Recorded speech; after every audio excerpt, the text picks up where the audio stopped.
Hi everyone, I'm Alexi, and I'm a ballroom and Latin teacher in Hollywood, California. Welcome back to Dance Curious. If you've ever been practicing and you start to realize that your practice sessions are kind of following a pattern like this, practice for 3 hours, no practice for 2 weeks, practice for 4 hours, no practice for 5 weeks. If you've ever noticed that sort of pattern, right, where it's like go, go, go, nothing, flat line.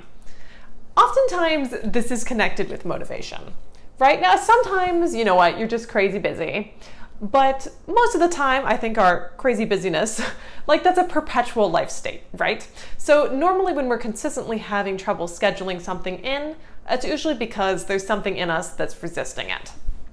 So when this becomes a problem, I think that usually it's because we're using those intensive practice sessions to try to cram. So certain things you can kind of effectively cram with dance, right?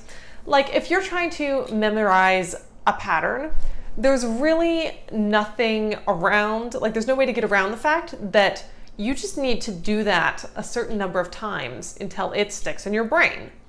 And so, you know what, if you dance a routine for an hour straight, you're probably going to get really freaking good at that routine. So I'm not saying don't do intensive study sessions, but bear in mind that some things can't be crammed, right? Some things can't be learned in a day. For example, again, maybe it's your Cuban hip motion, right? There's no way that you're going to be able to, in like 5 hours as opposed to like an hour of practice, that you're going to be able to master Cuban hip action.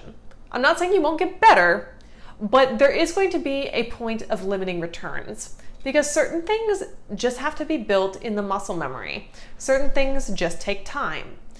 And certain things also, you know, you may not even be doing them perfectly correctly, and you're only going to figure that out as you do them over time and as you add more knowledge on. So if you find, again, that your practices tend to be very erratic, then I strongly suggest, as the solution to that you try to practice more in bite-sized chunks. My students have heard me say this 100 times, but I'm going to say it again. Consistency is everything when you're learning to dance. It doesn't matter so much whether you are naturally talented or whether you are working super hard for small amounts of time and then not doing anything. What matters is that consistency. Even if it's just like 10 to 15 minutes a day, you will be very impressed and surprised by how much better you get doing just that. And then of course, anything else on top of that that you can manage is a bonus, right? So again, the problem is you have your marathon versus the sprint.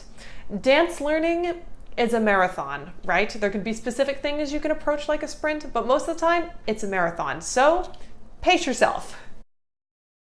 Thanks for watching part 2 of this week's motivation series.